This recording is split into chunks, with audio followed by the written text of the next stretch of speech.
Ayan po guys, ang ating ricado, bawang sibuyas lang po guys. Tapos itong itlog.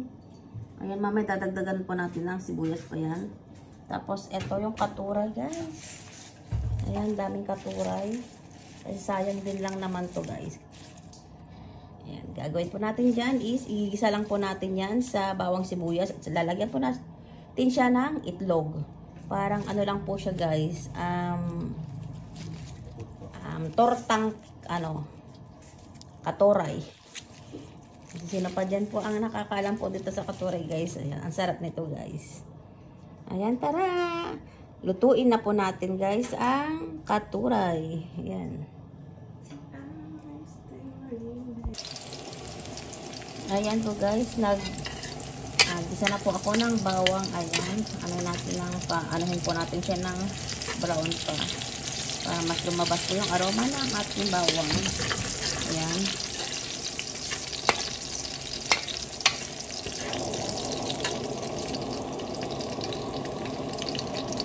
Ayan po guys, pag okay na yan, lalagay natin yung sibuyas. Ayan, dagdagan natin ng puting sibuyas guys, kasi wala na sibuyas.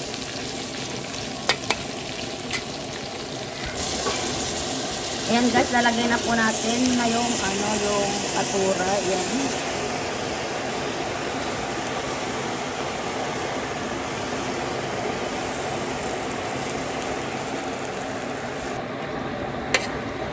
Ayan na po guys, nilagay na natin yung katuray po natin guys. Tapos halo-haloin lang po natin siya hanggang mag-mix po yung nilagay po natin sibuyas. Ayan.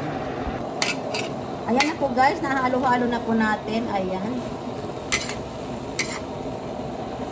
Ayan po guys, hindi na tayo naglagay ng tubig dyan guys kasi pagtutubig po yung katuray po natin. Kaya tignan nyo po guys, may tubig na po siya. Hindi pa tayo naglagay po ng tubig dyan guys. Ayan, antayin na po natin siyang maluto yung katuray po natin.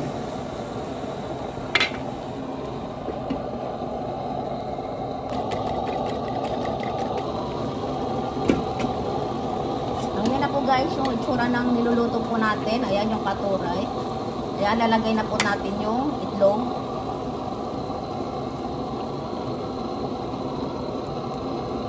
Ayan po guys. Tapos hindi muna natin yan hahaluin guys.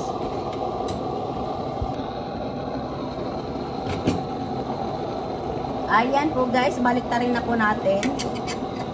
Ayan, ganyan lang yung pagbaliktad. Huwag masyadong halo ng halo pa rin matulog po yung at ilagay ng itlog. Ayan.